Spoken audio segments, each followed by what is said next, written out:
Saben poco de sus atributos y obras, cómo se revelan a través de las Escrituras. Y por eso el Dios que aman no es nada más que un producto de su propia imaginación. Ellos han hecho un Dios a su imagen y aman lo que han hecho. Como Dios declara en Salmos 50, 21, pensabas que de cierto sería yo como tú, pero te reprenderé. Como dije,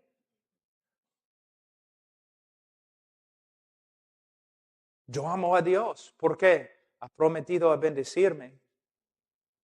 Ha prometido sanarme. Porque quiero tener la victoria. Porque quiero prosperar. Porque Él va a bendecir mi negocio.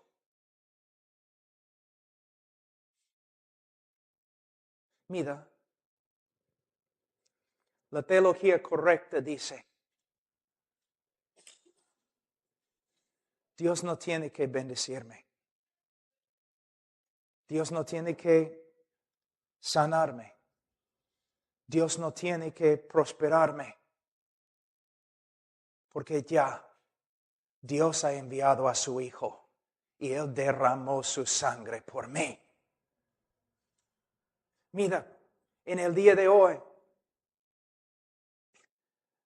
no debemos tratar a Cristo como si fuera algo barato, sin valor. Los predicadores en el día de hoy dicen, ven a Cristo, Él va a arreglar tu matrimonio. Ven a Cristo, Él va a bendecirte. Ven a Cristo, Él va a darte paz. Mira, no tienes que decirme esas cosas. Yo quiero venir a Cristo porque derramó su sangre por mí. ¿Qué más necesito?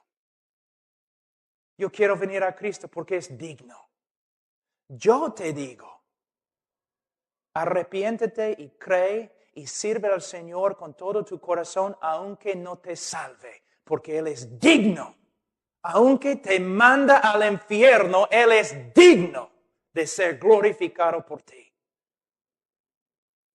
Un poco diferente, ¿no?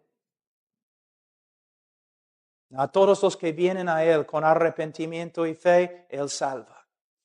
Pero lo que estoy diciendo, no debemos acercarnos a Él simplemente porque queremos que Él arregle algo en nuestra vida. Debemos acercarnos porque Él es digno.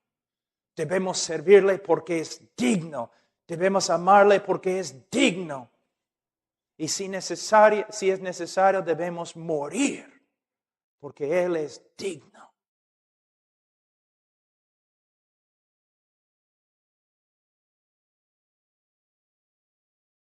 Tenemos un misionero en Asia, en India, una mujer y sus 3 hijos. Ella es viuda. ¿Por qué? Porque en el nombre de Dios fueron a un pueblo en India con su esposo y él predicaba el evangelio. Y los hindúes se enojaron. Entonces un día le invitaron a tomar un té y pusieron ahí en su té veneno. Entonces, sabiendo que iba a morir, él trataba de regresar a su casa. Y cuando llegó a la puerta, murió. En el nombre de Cristo, dentro de la voluntad de Dios, y con su muerte glorificó a Dios. Y ahora su esposa está preparándose en uno de nuestros institutos. ¿Para qué? Para volver al mismo pueblo y morir si es necesario, para que la gente venga a conocer a Cristo. Y Benny Hinn dice que no puede predicar en un país a menos que ellos tengan un hotel de 5 estrellas. Profeta, lobo. Tiene un Dios. Está acá. Y muchos de los que están con Él y los otros predicadores de prosperidad y bendición y sanidades y todo lo demás Su Dios, su estómago. ¿Dios sana? Sí, según su voluntad. Yo voy a enseñarles la doctrina de prosperidad, ¿ok? Bíblica. ¿Qué dice Mateo 6:33? Buscad primero el reino de Dios. Ahora, la oración de Cristo, en la oración modelo, en Mateo 6:9, 10 y 11. Nuestro Padre, Padre Celestial que está en los cielos, santificado sea tu nombre. Venga tu reino, hágase tu voluntad. ¿Qué está pasando? Yo les digo. La actitud correcta del cristiano. Aquí es el reino de Dios. El deseo más grande de nuestro corazón debe ser el avance del reino de Dios. La gloria de Dios. Entonces, como cristiano, yo digo, Señor, si por medio de prosperarme económicamente, si por medio de hacer esto, tú puedes glorificarte y avanzar tu reino, entonces prospérame. Pero si por medio de mi pobreza y sufrimiento tú puedes ganar más gloria para ti mismo y puedes avanzar tu reino, entonces quiero quedarme pobre. Dios, si por medio de sanarme puedes avanzar tu reino, sáname. Pero si por medio de mi debilidad, mis debilidades físicas, tú puedes avanzar tu reino, entonces quiero quedarme aquí enfermo. Todo tiene que ver con la gloria de Dios y el avance de su reino. Él, no nosotros. Pero cuando los hombres creen ante la congregación un Dios diferente, un Dios carnal, muchas personas reciben este Dios, pero no reciben la salvación porque no es el Dios verdadero, tampoco la salvación verdadera.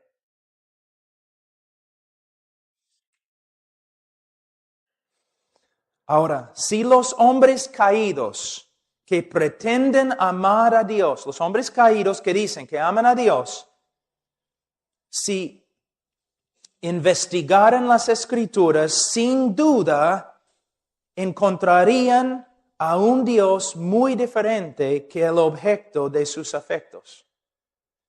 Si estudiaran los atributos de Dios, tales como la santidad, justicia, soberanía e ira, probablemente responderían en disgusto y declararían, mi Dios no es así. Yo nunca podría amar a un Dios como Él. Muchas veces, como dije anoche, pastores me han pedido, Pablo, ¿puedes venir a nuestra iglesia y enseñar sobre los atributos de Dios? Y yo siempre digo, bueno, es muy controversial. Pero dicen, ¿cómo puede ser controversial? Somos una iglesia cristiana, amamos a Dios. Tú vas a venir y vas a hablar de quién es Dios. Sí, pero cuando yo empiezo a hablar de la justicia de Dios, la santidad de Dios, la soberanía de Dios, la gloria de Dios, una parte de tu congregación se va a levantar y va a decir, mi Dios no es así, yo nunca podría amar a un Dios así. Simplemente, mira, yo puedo tomar cualquier de las teologías sistemáticas de hace 100 años y atrás y enseñar lo que ellos enseñan acerca de Dios en cualquier iglesia en los Estados Unidos y personas van a ofenderse. No una palabra nueva de Pablo Washer, simplemente las enseñanzas clásicas de la iglesia cristiana a través de los siglos. Si yo enseño estas doctrinas en una iglesia en el día de hoy, muchos se van a ofender y van a decir, no es mi Dios, porque su Dios es más como Papá Noel que Jehová. Más como un tío medio tonto y muy rico que Jehová. Un Dios que se puede manipular. No. no en las Escrituras. Rápidamente veríamos que cuando el hombre caído se enfrenta con el verdadero Dios de las Escrituras, su única reacción es aborrecimiento y hostilidad. Una vez yo estaba predicando sobre la cruz, enseñando que por causa de la justicia de Dios, Él tenía que derramar su ira sobre su Hijo y que Dios el Padre quebrantó a su Hijo en la cruz. Y la iglesia canceló la conferencia.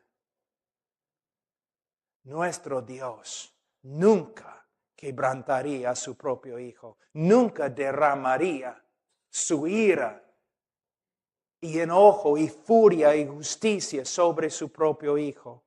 No, Cristo murió, los romanos lo mataron.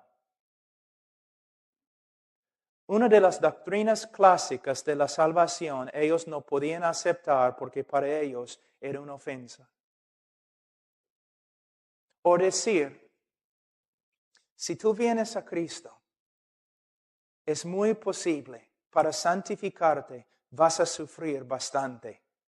Y es muy posible, Él va a pedir que tú dejes todas tus riquezas, toda tu prosperidad y que te entregues al campo misionero donde vas a morir como mártir. No, ese no. Yo quiero el otro Dios que me ama y tiene un plan maravilloso para mi vida. ¿Ves? ¿Cuántos peruanos están en las congregaciones donde solamente predican sanidad, prosperidad, bendición, victoria y tiene más que ver con cosas materiales que cosas espirituales? Ahora, ¿cuál es la razón detrás de esta reacción tan adversa? De nuevo, tiene que ver con lo que el hombre es en su corazón y en su misma naturaleza. Si el hombre fuera por naturaleza santo y justo, entonces fácilmente podría amar a un Dios santo y justo y gozosamente someterse a sus leyes. Pero el hombre es por naturaleza depravado y corrupto y por eso no puede. Vamos a terminar simplemente con Romanos 1:30.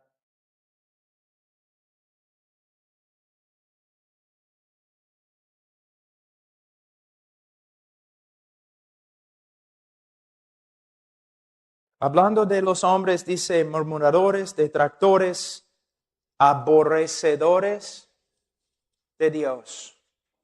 Y por supuesto, Romanos 5:10, enemigos de Dios. El hombre es amante de sí mismo. Se ama a sí mismo, el hombre caído.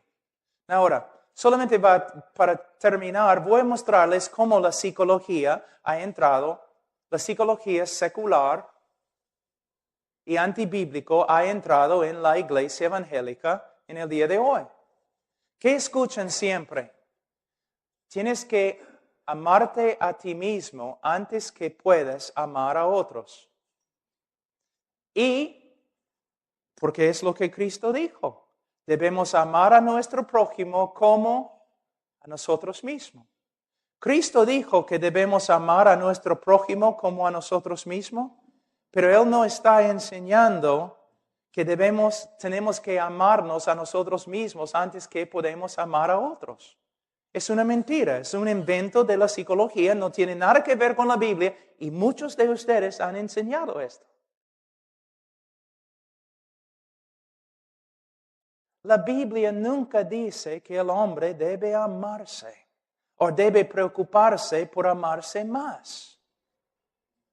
El problema del hombre es que se ama demasiado a sí mismo. Lo que él está diciendo básicamente Jesús es, mira, tú te amas sin problemas. Ahora, haz lo mismo con tu prójimo. El problema más grande del hombre es que se ama a sí mismo en vez de amar a Dios. Y esta búsqueda de autoestima no tiene nada que ver con el cristianismo. Es otro invento de la psicología. Les voy a dar un ejemplo. Un hombre se suicida. ¿Qué dicen todos? Es porque tenía una autoestima muy baja. No, es al revés. Tenía una autoestima muy alta. ¿Por qué?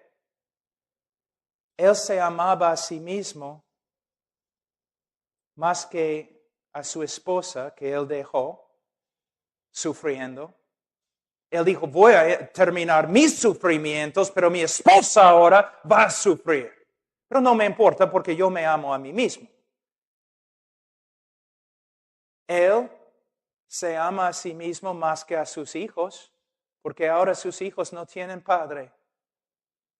Él dice, pero no más estoy sufriendo yo. Por supuesto, el sufrimiento de mis hijos va a crecer, pero por lo menos yo no voy a sufrir más. Se ama a sí mismo más que a Dios. Pueden, hermanos, la iglesia evangélica ha sido tan manipulada por los psicólogos que es increíble. Muchos de ustedes creen en la inspiración de las Escrituras. ¿Cuántos creen en la inspiración de las Escrituras? Que es un libro infalible inspirado por Dios. ¿Nadie? Amén. Pero aquí es el problema. Teológicamente, cuando tú crees en la inspiración de las Escrituras, no es todo lo que tienes que hacer. No solamente tienes que creer en la inspiración y infalibilidad de las Escrituras, tienes que creer en la suficiencia de las Escrituras. Eso significa que no vas a ir a los psicólogos para aconsejar a la humanidad, porque todo lo que ellos enseñan contradice absolutamente las Escrituras. Pero la iglesia, yo no conozco la iglesia de todos ustedes, pero la iglesia bautista en Perú y los pastores están llenos de la psicología. La Biblia es suficiente. No necesitamos la psicología para aconsejar. Les voy a dar, yo sé que ya el tiempo vuela, pero les voy a darles un ejemplo de lo que estoy diciendo. Algo muy importante. Mira, un psicólogo cristiano está ahí sentado en su oficina. Tiene todos sus libros. Todos sus libros de psicología y una Biblia porque es cristiano. Entonces, mayormente, ¿qué tiene? Él tiene Freud, Skinner y Rogers. Los grandes psicólogos, ¿ya? Hay un problema. Freud escribió su psicología declarando guerra contra el cristianismo.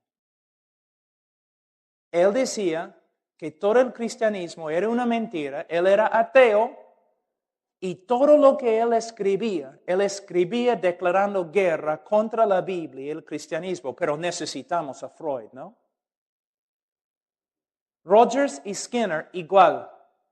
Enemigos de la fe cristiana, pero nosotros en el día de hoy como pastores no podemos aconsejar sin estos tres ateos, porque la Biblia no es suficiente.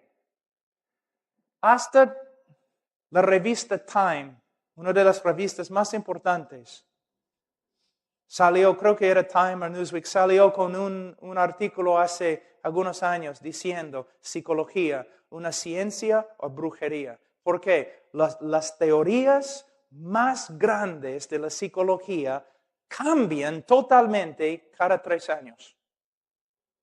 Una teoría diferente y contradictoria cada 3 años. Otra cosa, los tres grandes, Freud, Rogers, Skinner, se contradicen ellos. Por ejemplo, Freud dice que Skinner está loco. Skinner dice Freud es un loco. Rogers está en contra de los otros dos y los otros dos están en contra de Rogers. Y los tres son ateos que escribieron en contra de la Biblia. Entonces, tú vas a visitar al psicólogo cristiano y te sientes y él empieza a instruirte, a aconsejarte. Pero es una cuestión de autoridad. Autoridad. ¿Con qué autoridad? Y él empieza y tú dices, bueno, antes, ¿con qué autoridad vas a hablar? Bueno, la autoridad de la ciencia. Psicología es una ciencia social y no es una ciencia verdadera. Debes saber eso. Hay una diferencia entre la ciencia verdadera y psicología. Psicología se basa solamente en teorías que no se puede aprobar. La ciencia es completamente diferente. Entonces, mis consejos se basan en la psicología, la ciencia y la Biblia. Bueno, tengo una pregunta. Los tres grandes hombres que tienes se contradicen totalmente. Totalmente. Aún en su definición de lo que es un hombre se contradicen. Y los tres contradicen la Biblia. Entonces, ¿cómo vas a usar la Biblia y estos tres hombres para aconsejarme? Porque se contradicen totalmente. El psicólogo dice, bueno, yo voy a usar la verdad de la palabra de Dios y voy a usar la verdad que podemos encontrar dentro de los libros de estos hombres. Voy a escoger lo que es verdad y lo que no es verdad de esos tres hombres. Pero hay un problema. Ahora el psicólogo es la autoridad. Él va a determinar cuándo debe usar la Biblia, cuándo debe usar Freud, cuándo debe usar Skinner, cuándo debe usar Rogers. Entonces, este psicólogo que tiene como 4 años en la universidad, él ahora va a ser la autoridad para aconsejarte. Rápido, vamos a 2 Timoteo 3.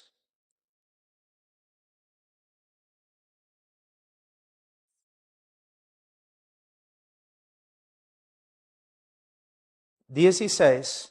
Toda la escritura es inspirada por Dios y útil para enseñar, para redarguir, para corregir, para instruir en justicia, la inspiración de las escrituras. Y 17, a fin de que el hombre de Dios sea perfecto, enteramente preparado para toda buena obra. La suficiencia de las escrituras. Entonces, las escrituras no solamente son inspiradas, sino son suficientes. Para aconsejar, lo que necesito es entender la sabiduría de ese libro y aplicar la sabiduría a la vida de una persona. Pero no, tú dices. No. Una persona puede tener problemas verdaderos, problemas médicos, sí. Pero problemas médicos y físicos. No problemas así como los psicólogos dicen. La Biblia, inspirada, suficiente. Y mi prédica, muy controversial, pero creo que verdadera.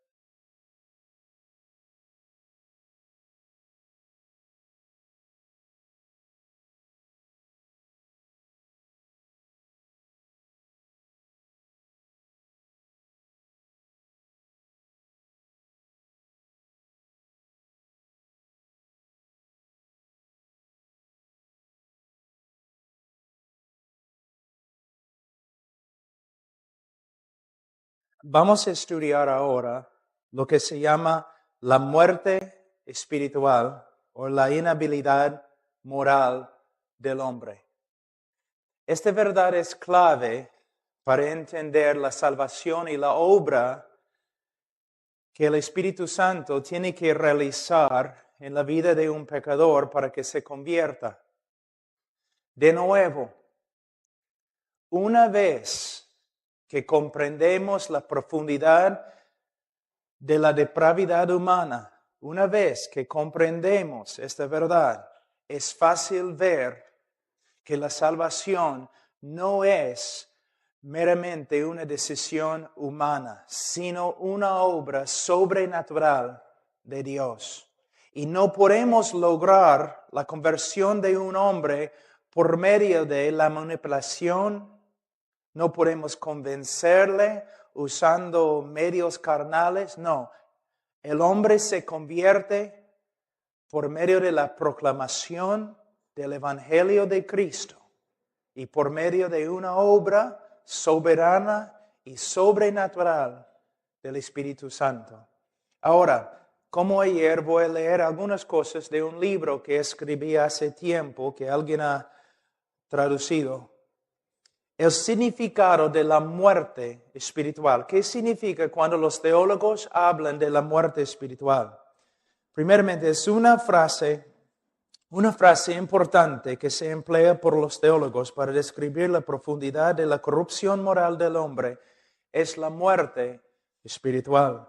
Según las Escrituras, el juicio divino que cayó sobre Adán no solamente resultó en su muerte física, sino también en su muerte espiritual. Adán llegó a ser sensible a todo tipo de estímulo corrupto, humano y diabólico, pero insensible y hostil a la persona y voluntad de Dios. El pecado, hermanos, no es una enfermedad. El hombre no solamente es una criatura enferma. El hombre, según la Biblia, está muerto espiritualmente. Ahora, las Escrituras nos enseñan que este aspecto del juicio divino que cayó sobre Adán no se limita a él solo, sino que se extiende a toda la raza humana. Cada ser humano nace en este mundo en un estado mortal, vacío de vida espiritual e insensible a la persona y voluntad de Dios. Para que el hombre caído pueda responder a Dios con amor y obediencia, una resurrección espiritual tiene que tomar lugar a través de la obra sobrenatural de la gracia y poder de Dios. Les voy a dar una ilustración un poco graciosa, ¿no? Pero vale. Vamos a decir que tenemos un hombre muerto aquí en la plataforma conmigo. Está muerto. Vamos a decir, muerto 4 días. Entonces apesta. Está aquí en la plataforma conmigo. Entonces, siendo un hombre misericordioso y lleno de compasión como soy, quiero ayudarle. Entonces me acerco al hombre y digo, oye, estás muerto, pero hay un hospital por aquí a algunas cuadras. Entonces, levántate, ven conmigo, vamos al hospital, te van a ayudar. Después, cuando no responde, yo digo, oye, ¿qué te pasa? ¿No me has escuchado? ¿Por qué no respondes? ¿Quieres quedarte ahí toda tu vida muerto? Es un poco ridículo, ¿no? Si él está solamente enfermo, entonces lo que estoy haciendo tiene sentido. Oye, enfermo, levántate. Yo te ayudo un poco. Yo sé que no puedes levantarte con tu fuerza, pero yo te voy a ayudar un poco y vas a caminar conmigo, voy a sostenerte. Podemos ir en el carro de Martín y vamos a llevarte al hospital. Vamos. Y él dice, ya estoy recontra enfermo, ayúdame, pero vamos. Si está enfermo, tiene sentido. Pero la Biblia no dice que el hombre está enfermo. La Biblia dice que el hombre está muerto. Y en el griego, la palabra griega significa muerto.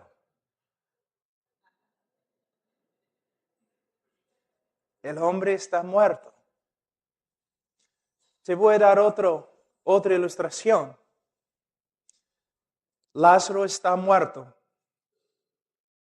Entonces su hermana se acerca y dice, después de 4 días, Lázaro, ven. No se mueve. ¿Por qué? Está muerto. Pero Cristo viene y Cristo dice, Lázaro, ven. Levántate, Lázaro. ¿Y qué sucede? Se levanta. ¿Por qué? Porque hay un problema. Jesús está hablando a un hombre muerto y siendo muerto, él ni puede escuchar la voz de Jesús. ¿Te das cuenta? Está muerto. Entonces, cuando Cristo manda a Lázaro para que se levante, otras cosas tienen que suceder. Él no solamente habla la palabra, pero da vida para que el muerto pueda escuchar y levantarse. Entonces la vida precede la obediencia. Un hombre muerto no puede ni obedecer la voz del Señor a menos que primero el Señor le dé vida, vida espiritual. Es lo que significa la regeneración, o como se dice, el renacer. Pero mira cómo es en el día de hoy. Ustedes saben que a través de la iglesia los cristianos han escrito lo que se llaman confesiones. Confesiones. En las confesiones antiguas de los evangélicos, ellos siempre enseñaban en sus confesiones que la regeneración precede el arrepentimiento y fe. Que uno tiene que renacer para que pueda arrepentirse y creer. Pero en los tiempos modernos, los predicadores y escritores dicen lo opuesto. ¿Te das cuenta? Solamente tienes que pensar en los sermones que has escuchado, ¿no? Mira, tienes que arrepentirte y creer para renacer. Si uno cree, renace. Uno tiene que confiar en Jesús y renace. Pero es al revés. Un hombre muerto no puede arrepentirse, no puede creer a menos que primero renazca o sea regenerado por el Espíritu Santo. Es algo tan ridículo como yo diciendo a un hombre muerto, levántate, sígueme al hospital. Si él puede levantarse y seguirme, no tiene que ir al hospital. Lo que estamos diciendo es que el hombre no está enfermo en sus pecados. El hombre está muerto en sus pecados. Y siendo muerto, insensible a la voz de Dios, Dios tiene que darle vida antes que pueda responder. Otro ejemplo. En el libro de Ezequiel, en el valle de los huesos secos. Piense un ratito. ¿Cuántos de ustedes conocen bien la historia, no? El profeta está ahí en un valle de huesos secos y el Señor le pregunta ¿qué? ¿Vivirán estos huesos secos? Ahora, el hermano Salvador Salvador Gómez es un buen predicador. Pero no creo que va a tener muchos conversos si vamos al cementerio esta tarde y él predica, ¿no? Creo que él puede estar ahí mucho tiempo y no va a tener muchos conversos, ¿no? Vamos a ver si es un predicador muy poderoso. Vamos a llevarlo al cementerio. De verdad, si se levantan y se convierten, va a ser un milagro. Es absolutamente ridículo, ¿no? Entonces Ezequiel está en el valle de los huesos. ¿Vivirán? ¿Qué dice Ezequiel? Tú lo sabes. ¿Qué está diciendo? Bueno, él no dice no, porque sería incredulidad. Él no dice sí, porque sería presunción. Él dice, tú lo sabes. Si tú quieres, Señor, vivirán. Entonces, vamos a decir, Ezequiel empieza a predicar a los huesos secos, los muertos. ¿Qué va a pasar si solamente él predica? Absolutamente nada. Pero el Señor le dice que debe profetizar al viento. ¿Que representa qué? El Espíritu Santo. ¿Y qué pasa? El Espíritu Santo viene y da vida a los huesos. Y los huesos se convierten en un hombre, en un ejército de hombres que sí pueden responder a la palabra de Dios. Algo interesante, ¿no? Por eso digo a los predicadores jóvenes que a veces tengo que enseñar, nosotros no somos vendedores de un producto. Nosotros como predicadores no somos los que manipulan a las emociones de los hombres, porque nosotros sabemos que la herida del hombre es grave. Él está muerto. Entonces, si somos predicadores, somos profetas. Sabemos que simplemente tenemos que predicar la verdad del Evangelio. El pecado del hombre, la muerte de Cristo bajo la ira de Dios, llevando la culpa del hombre, la resurrección de entre los muertos, y tenemos que mandar a los hombres para que se arrepientan y crean en el Evangelio. Pero sabemos que nada va a suceder a menos que el Espíritu Santo regenere los corazones de los oyentes. Esta es la diferencia entre la predicación de los predicadores de antes y los muchachos que predican en el día de hoy, confiando en el brazo de la carne, manipulando las emociones de los oyentes, y al final tienen un montón de decisiones, pero casi ninguno de ellos va a la iglesia o camina en santidad. Porque no entendemos lo básico, que el hombre no está enfermo, el hombre está muerto. Yo les voy a dar otro ejemplo de la espiritualidad, de la muerte espiritual. Algunos predicadores siempre dicen, si solamente, no los creyentes, si solamente viviéramos como Cristo, entonces todo el mundo reconocería que Cristo es el Salvador y se convertiría. ¿Me entienden?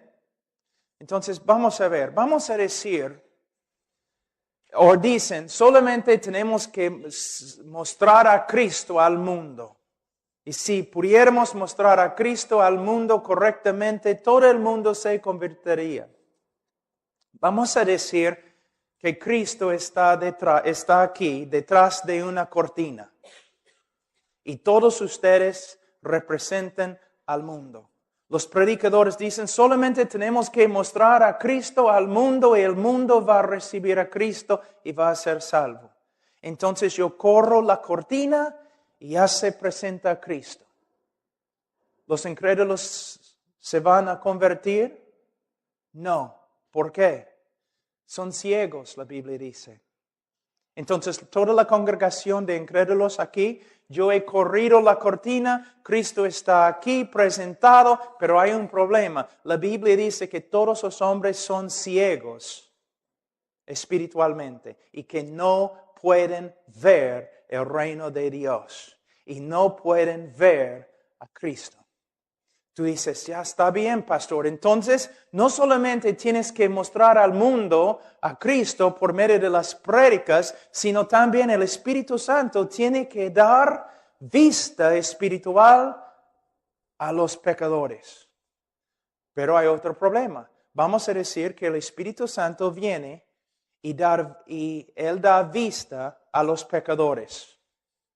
¿Cómo van a responder? ¿Van a venir a Cristo? No. Porque ¿qué dice la Biblia?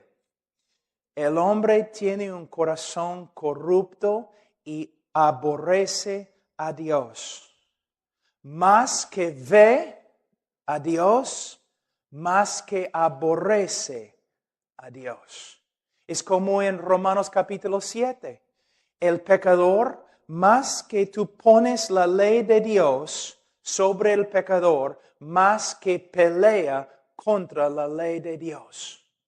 Entonces, si el hombre pecador tiene vista espiritual y puede ver a Cristo, él va a odiar a Cristo aún más. Entonces, ¿qué tenemos que hacer? No solamente tenemos que predicar a Cristo. No solamente el Espíritu Santo tiene que venir y dar vista a los hombres, sino Él tiene que cambiar el corazón del hombre. Él tiene que quitarle ese corazón de piedra y poner en su lugar un corazón que quiere y puede responder a Cristo. De nuevo, es una obra sobrenatural del Espíritu Santo. Ahora, vamos a ver en Efesios capítulo 2.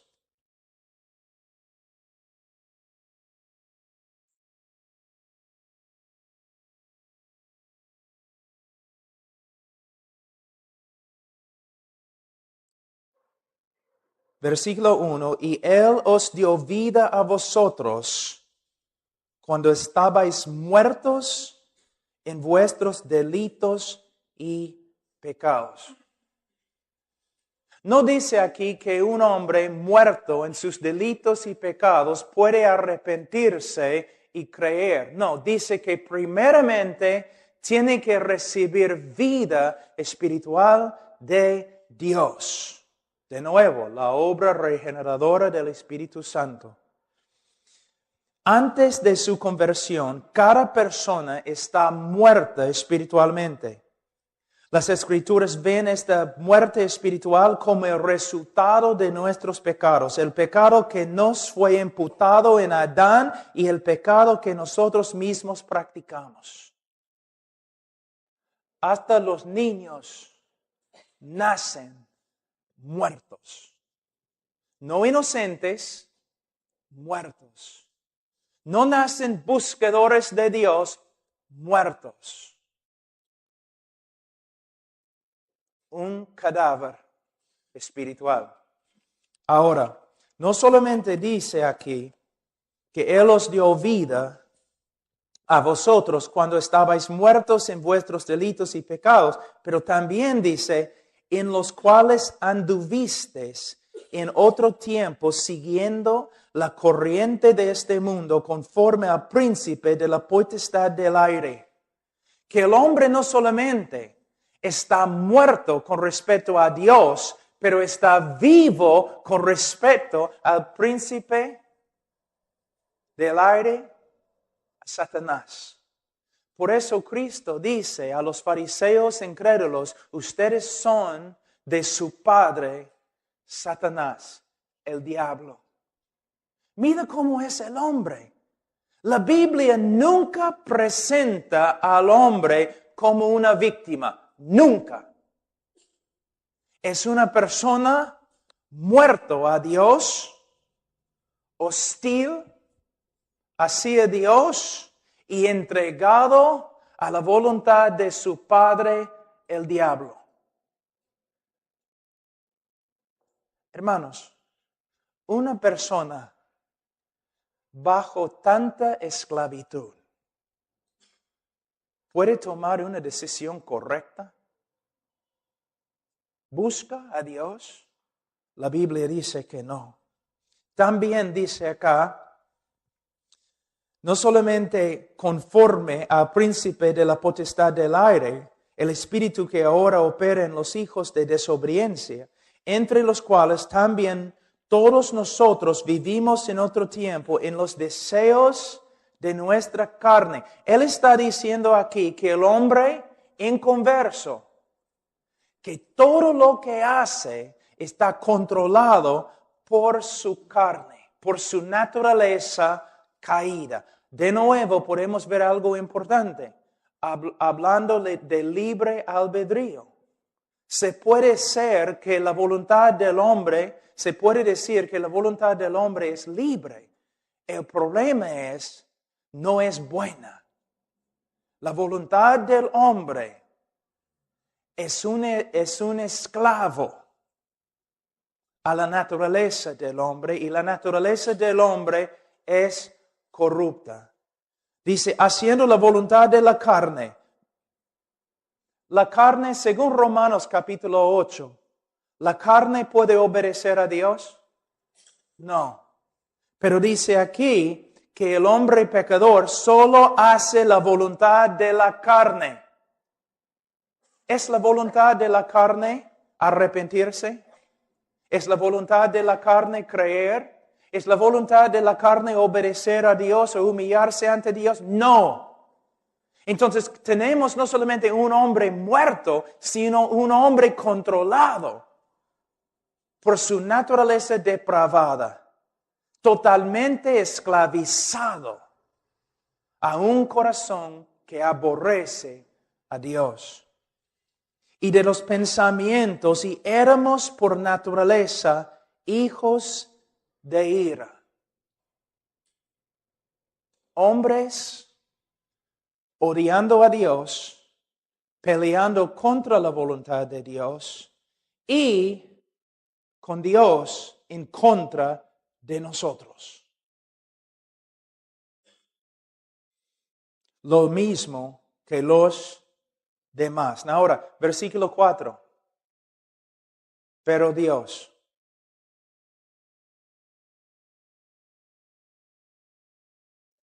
Quizás las dos palabras más importantes en la Biblia. Mira, Lázaro, muerto, sin esperanza.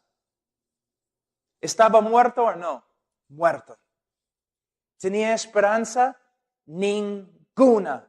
Estaba apestando, pudriéndose. Pero Jesús. La única diferencia entre Lázaro y los demás muertos que estaban por ahí, pero Jesús.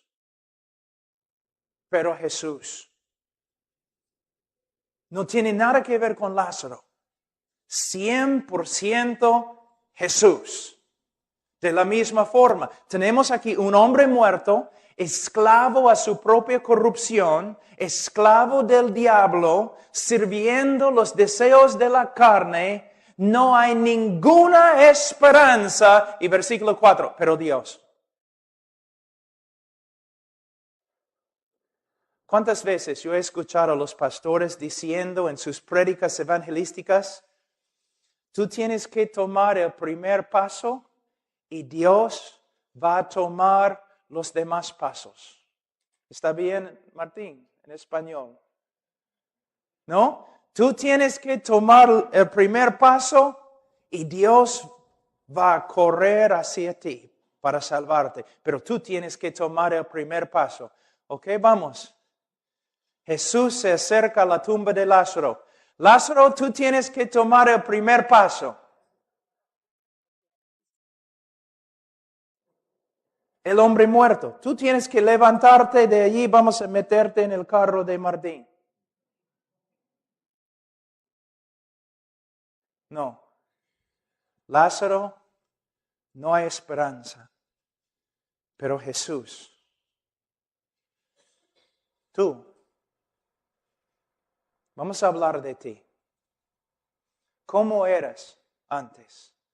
Aborrecedor de Dios. Totalmente corrupto, entregado a los deseos de tu carne, peleando contra todo el conocimiento de Dios que Él ha revelado. No solamente peleando contra el conocimiento de Dios dentro de tu corazón, de tu conciencia, sino deteniendo la verdad en tu impiedad y injusticia. Pero Dios, un hombre y una mujer, un joven, rumbo al infierno. Pero Dios, estas dos palabras te salvan. Sin estas palabras, no hay esperanza. No dice tú y Dios, pero tú y Dios llegaron a tener un acuerdo. Tú y Dios trabajaron juntos. Tú tomaste el primer paso y Dios hizo todo el resto. Dice, pero Dios, muerto. Ahora, voy a darles algunas ilustraciones, algunos comentarios de las Escrituras de cuán muerto es el hombre. En 1 Timoteo 5:6, los hombres caídos están muertos espiritualmente, aunque están vivos físicamente. Y podemos ver esto, solamente hoy día podemos salir a la calle, vemos un montón de personas con vida, físicamente tienen vida, pero con respecto a Dios no tienen nada que ver con Dios. Nada.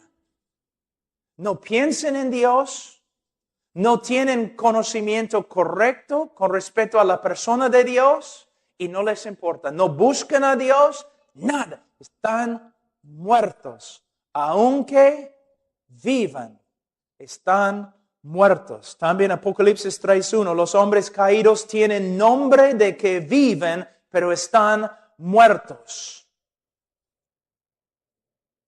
Antes de su conversión, un hombre puede parecer muy religioso y aún temeroso de Dios, pero todas sus obras son externas y motivadas por egocentrismo.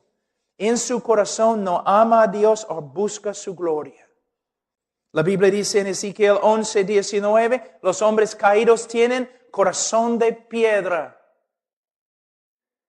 En la conversión, Él nos quita el corazón de piedra y pone en su lugar un corazón de carne. Yo sé que por lo general la palabra carne no es una buena palabra en las Escrituras, pero hay que interpretar cada palabra conforme a su contexto. ¿Y qué está diciendo? Bueno, vamos a decir que tenemos una estatua acá, ¿no? Una estatua de piedra.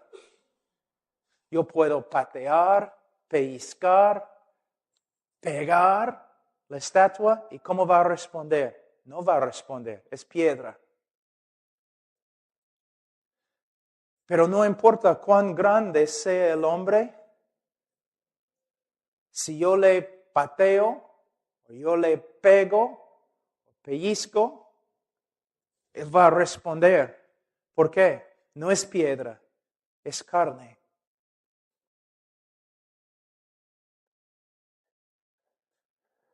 Hay un animal en el mar, antes cuando yo hacía buceo, creo que es la palabra buceo. Hay un animal que vive allí en el mar, es increíble, es como un gusano o algo, bien bonito. Y te digo, lo tocas así y más rápido que lo que puedes ver, se desaparece. ¡Pum! Responde así, tan rápido, tan sensible es. Es increíble. Es como se desaparece. ¡Pum! Responde, es sensible cuando se toca. El hombre, el corazón del hombre es una piedra. Una piedra. Y de nuevo, aquí en hebreo la palabra significa piedra. ¿Cómo es una piedra? Tu piedra tiene bastante vida. Es más o menos viva. No, una piedra no tiene nada. No responde a nada. De la misma forma, también el hombre. Ahora, en Judas capítulo 1, versículo 12, hay una ilustración de los hombres caídos, una descripción que no se puede negar. Sería difícil encontrar una ilustración más gráfica de la muerte espiritual del hombre. Los hombres caídos son como árboles en otoño, sin fruto, 2 veces muertos, desarraigados. ¿Cómo podemos ser más gráficos? No tienes que ser teólogo o experto en griego para entender lo que él está diciendo. 2 veces muertos. Así es el hombre. Entonces, hermanos, debemos ver del valle de los huesos secos, de Efesios capítulo 2, de las palabras de Judas acá. El hombre no está enfermo. El hombre está muerto. Muerto. Ahora, vamos a hablar de la inhabilidad moral. Es un tema muy importante en la teología. Inhabilidad moral. Pero antes me gustaría decir algo muy importante para muchos de ustedes que quizás van a otras iglesias. A través de la historia de la iglesia, especialmente durante la época de la Reforma y los puritanos y los raíces tempranos de los evangélicos en Europa, casi todos los libros que fueron escritos con respecto a la naturaleza del hombre, la conversión verdadera y cómo puede una persona saber que de verdad se ha convertido. Ahora, en las librerías cristianas y en las prédicas de los pastores, estos temas casi nunca se tocan. ¿Qué es el evangelio verdadero? Casi no puedes encontrar un libro. Yo te reto. Vete a una librería cristiana muy popular en Lima. ¿Qué vas a encontrar? Libros sobre la prosperidad, libros sobre autoestima, libros sobre la sanidad emocional, espiritual, un montón de cosas. Discipulado, 4 etapas a la prosperidad, 5 caminos a la bendición, un montón de locura. Y nadie ni habla de lo que es el evangelio verdadero. Nadie escribe sobre la conversión verdadera. Pocas personas predican acerca de cómo puede una persona saber bíblicamente que es cristiana. Mira lo que hemos hecho. Nos hemos extraviado completamente de la historia del cristianismo. Tú vas a las campañas grandes, ¿no? Sanidades, personas cayendo al suelo, un montón de cosas. ¿Dónde está la santidad? Aún en los predicadores. ¿Dónde está conformidad a Cristo? ¿Dónde están las enseñanzas acerca de cómo un hombre debe entregarse a sí mismo, a su esposa, como Cristo se entregó a sí mismo a la iglesia? El Dios de muchos evangélicos en el día de hoy es su estómago. Predicadores que solo hablan de una prosperidad carnal, una sanidad carnal y temporal. y tienen muchas personas en sus iglesias porque estas personas tampoco desean tener una relación con Dios. Quieren tener lo que esos maestros prometen. Es verdad. Pero lo que necesitas es la doctrina de la iglesia cristiana, la doctrina histórica que los creyentes siempre han creído. No las herejías materialistas que salen de los Estados Unidos.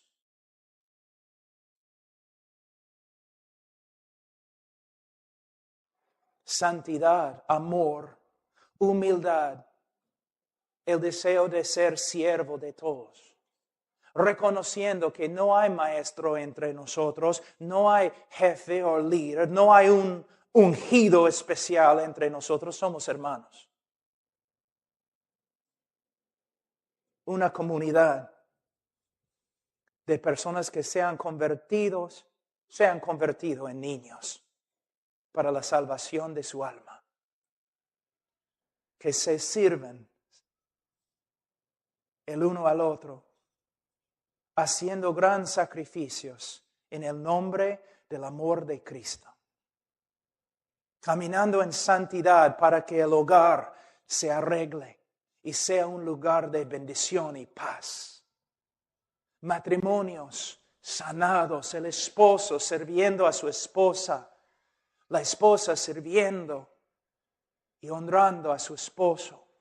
Los niños creciendo, sabiendo, conociendo la palabra de Dios, memorizando las Escrituras, aprendiendo cómo honrar a Dios por medio de honrar a sus padres.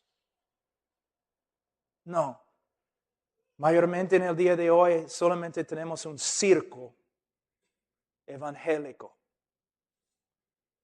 Pero si queremos ver cambios, tenemos que simplemente volver a las Escrituras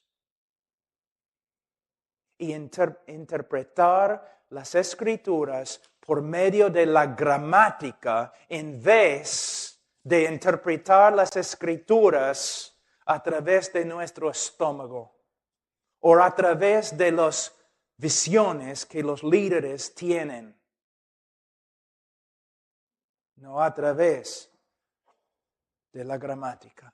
Vamos a volver a la ley. Ahora, el significado de la inhabilidad moral. ¿Qué significa cuando los teólogos hablan de la inhabilidad moral del hombre?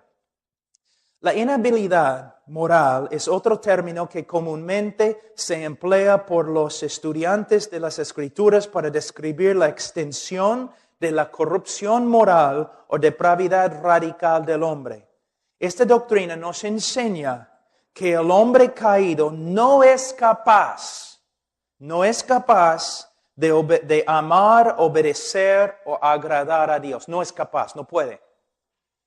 Al escuchar la doctrina de la inhabilidad moral, uno quizás preguntará, ¿cómo puede el hombre ser responsable ante Dios si no puede o no es capaz de obedecer los mandamientos de Dios? No hablamos un poquito anoche acerca de este tema. Muchos dicen, bueno, si el hombre no es capaz de amar a Dios o obedecer a Dios, ¿cómo puede Dios juzgar al hombre? Vamos a ver. La respuesta es muy importante. Si el hombre no amara ni obedeciera a Dios porque le faltaran las necesarias facultades mentales para hacerlo o fuera incapaz físicamente, entonces sería injusto que Dios le juzgara. Él sería una víctima. Pero este no es el caso. La inhabilidad del hombre es moral y brota de su hostilidad hacia Dios. El hombre es incapaz de amar a Dios porque aborrece a Dios. Él es incapaz de obedecer a Dios porque desdeña sus mandamientos. Él es incapaz de agradar a Dios porque no considera la gloria y beneplácito de Dios que sean una meta digna. El hombre no es una víctima, sino culpable. Él no puede porque él no quiere. Su corrupción y enemistad hacia Dios son tan grandes que preferiría sufrir la perdición eterna que reconocer a Dios como Dios y someterse a su soberanía. Así es el hombre. Por esta razón, la inhabilidad moral también puede ser llamada la hostilidad voluntaria. Un ejemplo excelente se encuentra, como dije anoche, en Génesis 37:4. Vamos un ratito allí. Génesis 37:4. De nuevo vamos a ver la relación directa que existe entre la voluntad del hombre y la naturaleza del hombre. Y vamos a ver la razón por la cual la voluntad del hombre es esclava a la naturaleza. Génesis 37:4. Y viendo sus hermanos de José que su padre lo amaba más que a todos sus hermanos, le aborrecían y no podían hablarle pacíficamente. Ahora, los hermanos de José no podían hablarle pacíficamente. No porque les faltara la habilidad de hablar, no eran mudos, sino porque su aborrecimiento hacia José era tan grande que no tenían la buena voluntad de hablarle pacíficamente. De la misma manera, la hostilidad del hombre caído hacia Dios es tan grande que rehúsa someterse a Él. Es como, dije anoche, no una mujer no avanzada en años, una vieja, ¿no? Que hace 25 años no habla con su esposo. Y el pastor, ¿no? La visita y dice, mujer, mira, pero tienes que hablarle. Tienes que perdonarle. Y ella dice, no puedo. Simplemente no puedo. Él es peruano, ella es peruana. Él habla español, ella habla español. Ella tiene lengua, tiene labios, cerebro, pero ella dice que no puede y demuestra que no puede. 25 años sin hablar con su esposo.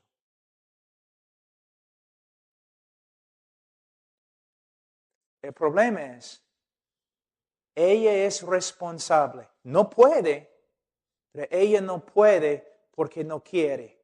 Y no quiere porque ella odia tanto a su esposo.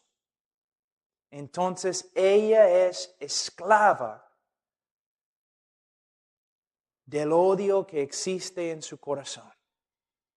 Así es lo mismo es lo que quieren decir los teólogos cuando hablan de la inhabilidad moral del hombre.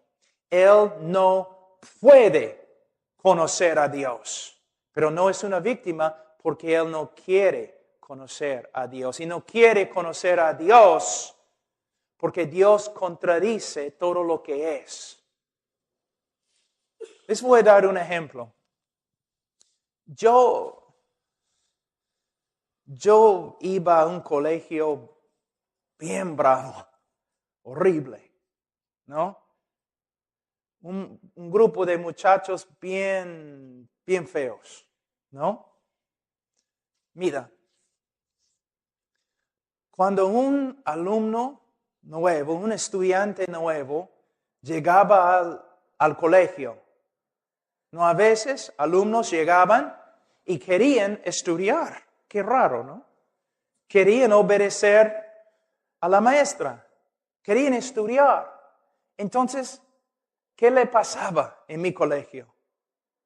Aquí es un alumno que solamente quiere estudiar, quiere obedecer a la maestra, no quiere meterse en ninguna cosa fea, ningún crimen, ni nada, solamente quiere estudiar. hace sus tareas y todo lo demás. Mi grupo de muchachos, nosotros le odiábamos.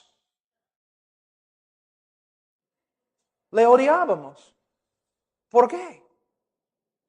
Porque él era bueno. Nosotros, malos. No tenía que hacer nada a nosotros. Le odiábamos. ¿Por qué? Simplemente porque él era bueno. ¿Por qué Caín mató a Abel? Porque sus obras buenas. Porque el hombre, una vez yo estaba en la universidad y yo tenía que enseñar a un grupo de universitarios muy liberales. Y yo quería mostrar la enemistad que existe entre el hombre caído y Dios. Entonces un alumno me preguntó, entonces, ¿por qué odiamos tanto a Dios? Él pensaba que yo iba a decir, bueno, porque Dios es justo. Pero yo dije, bueno, tú odias a Dios porque Dios es amor. ¿Qué? Tú odias a Dios porque Dios es amor y porque Dios es bueno. Pero ¿cómo voy a amar a un Dios que es bueno y que ama? Porque tú eres malo y solo amas a ti mismo. Los malos odian a los buenos. Por eso el hombre siendo malo, ¿recuerdan lo que Jesús dijo? Pero vosotros siendo malos, aborrecen a Dios porque Él no es como nosotros. ¿Ves? Entonces podemos ver lo mismo acá, que los hermanos de José no podían hablarle pacíficamente. ¿Por qué? Porque le aborrecían. Ahora, vamos a hablar un ratito de la esclavitud de la voluntad. Es muy importante. Si pueden, hay un libro ahí atrás de desarrollo cristiano que tiene el título de La voluntad determinada, creo. Es una obra clásica de Martín Lutero, excelente en su debate contra Erasmus. Y él le gana, de verdad. Pero ten cuidado porque Martín Lutero era alemán y habla bien fuerte. La esclavitud de la voluntad. La voluntad del hombre es una expresión de su naturaleza. ¿Puedes ver? Un chancho come basura. ¿Por qué? Es chancho. Un hombre no puede comer basura. ¿Por qué? Tiene naturaleza del hombre y no aguanta la basura. Va a vomitar la basura porque simplemente no puede tragarla. Ahora, la voluntad del hombre es una expresión de su naturaleza. Si el hombre tuviera una naturaleza, si tuviera una naturaleza pura, entonces su voluntad estaría inclinada a hacer obras moralmente puras. Si el hombre fuera santo y justo, entonces amaría a un Dios santo y justo y obedecería sus mandamientos.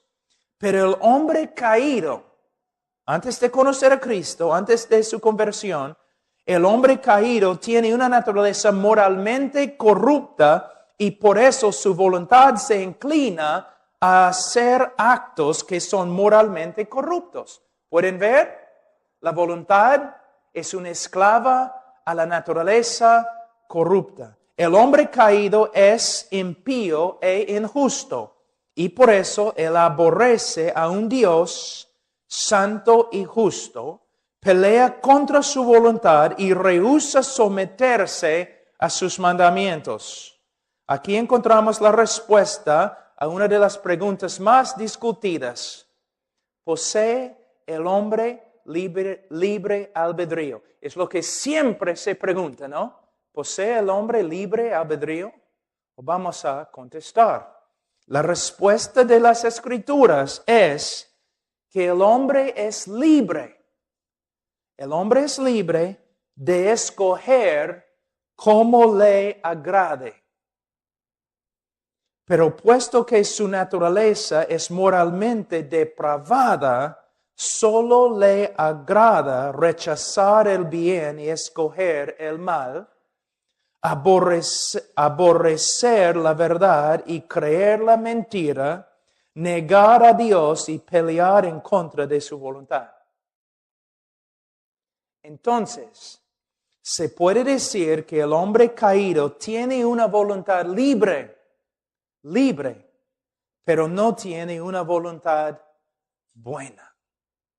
Por esta causa, siempre escoge libremente estar en oposición a la persona y voluntad de Dios. El hombre no puede escaparse de lo que es. Como un chancho no puede escaparse de lo que es. Va a comer basura porque le gusta y le gusta porque es chancho. El hombre va a escoger al pecado y no a Dios. ¿Por qué? Porque es pecador por naturaleza. Él es por naturaleza malo y hace obras de maldad voluntariamente y libremente.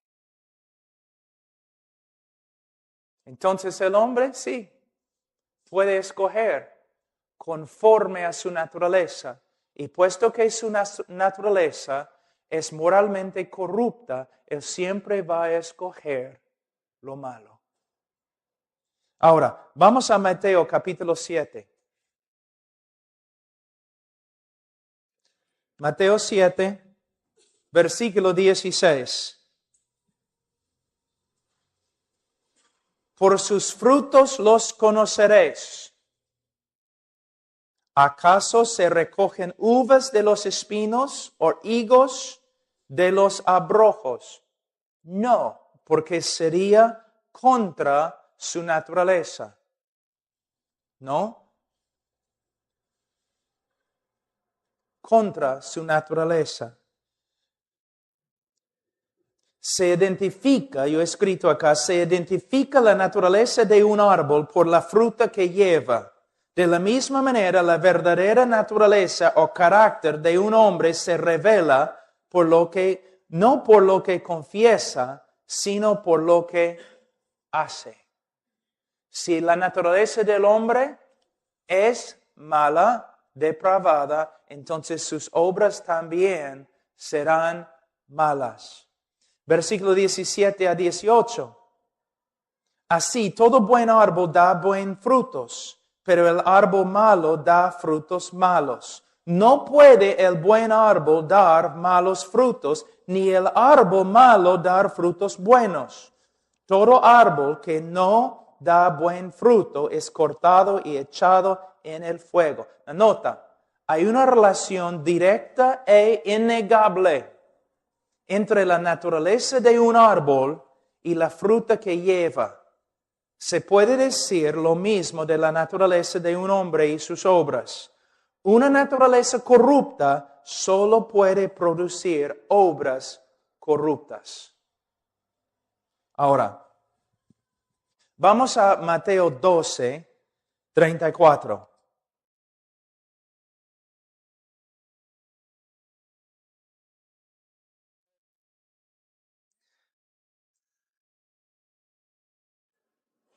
Veamos lo que dice Jesús. Generación de víboras, ¿cómo podéis hablar lo bueno siendo malos? Él está hablando, ¿cómo es la palabra en español? Ontológicamente. Él está hablando del mismo ser de estos hombres. Él está diciendo, ustedes, en la parte esencial de lo que son, ustedes son malos y por eso no pueden hablar lo bueno. ¿Qué tiene que ver con el evangelismo? El hombre pecador nunca va a decir sí, de verdad, a Jesucristo. El hombre pecador nunca va a arrepentirse. El hombre pecador nunca va a creer, nunca va a tomar su decisión. Una decisión positiva con respecto a Cristo, a menos que, primero, el Espíritu Santo regenere su corazón. Pero hay un problema. Cuando los pastores y predicadores y evangelistas no enseñan quién es Dios bíblicamente, pero presenten a un Dios no bíblico, entonces muchas veces los pecadores van a decir sí a Dios, pero no es el Dios de las Escrituras. Les voy a dar un ejemplo. Un predicador que dice, Dios quiere bendecirte siempre. Dios no quiere que sufras. Dios siempre quiere prosperarte. Dios quiere darte un Mercedes-Benz. Dios quiere darte una casa grande. Entonces un pecador cuyo estómago es su Dios va a decir, sí, quiero un Dios así. Me arrepiento. Me arrepiento de mi pobreza. Me arrepiento de mi enfermedad y recibo a este Dios que hace todo lo que hace para mí. ¿Ves? Entonces, si no predicamos el Dios verdadero y si presentamos un Dios falso, va a haber un montón de falsos conversos. Les voy a dar un ejemplo más suave, pero a la vez poderoso. Este folleto que dice, Dios te ama y tiene un plan maravilloso para tu vida. Dios te ama y tiene un plan maravilloso para tu vida. Ahora, no puedo hablar mucho de los peruanos, aunque he vivido acá muchos años. Voy a hablar de los gringos para que ustedes no se enojen y los gringos no están, entonces no van a enojarse. Pero un norteamericano básicamente piensa en sí mismo. Él es el centro de su mundo. Su mundo se llama el pueblo de yo. La generación yo.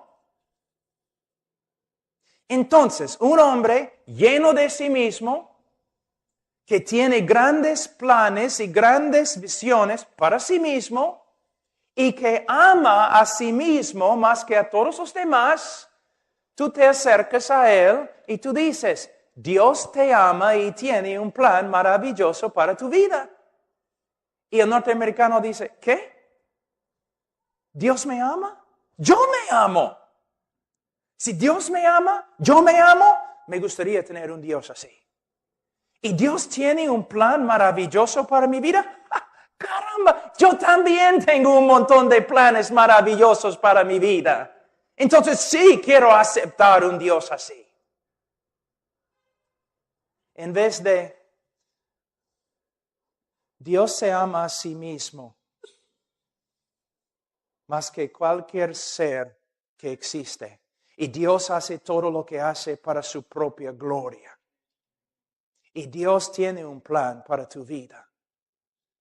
Que tú lo sirvas con todo tu corazón. Y quizás en la voluntad de Dios, Él va a mandarte a Saudi Arabia donde vas a morir como mártir. ¿Ahora quieres recibir este Dios? Ah, no, es otra cosa. Y quiero, Benny Hinn, ¿dónde está Benny Hinn? Porque él me va a dar un Mercedes-Benz. Tú dices, pero pastor, no puedes burlarte de él. Sí, lo hago, porque es hereje. Se ha separado totalmente del cristianismo histórico.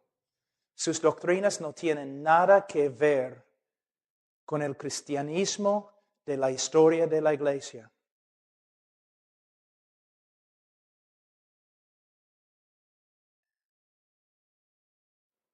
Los hombres que predican la prosperidad es interesante. Mayormente ellos son los únicos que prosperan.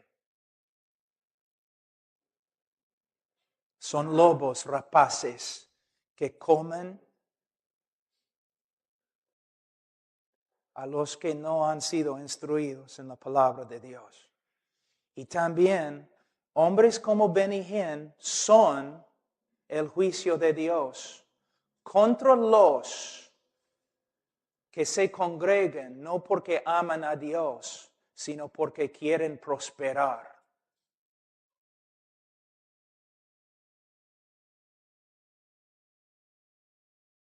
Sí.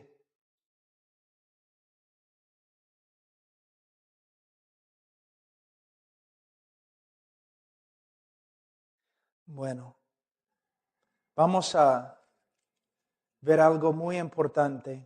Terminar. El hombre caído no puede amar a Dios. El hombre caído no puede amar a Dios. Eso es muy importante. La mayoría, aún los no religiosos, pretenden tener un grado de amor o afecto hacia Dios, ¿no es cierto? Y rara vez encontramos a una persona tan atrevida o audaz que confiesa su aborrecimiento hacia Dios. Rara vez se encuentra una persona que dice, yo odio a Dios. Todos pretenden ser amadores de Dios. Sin embargo, las Escrituras testifican que el hombre caído no puede amar a Dios. De hecho, todos los de la raza de Adán aborrecen a Dios y viven en guerra contra Él. Los hombres que pretenden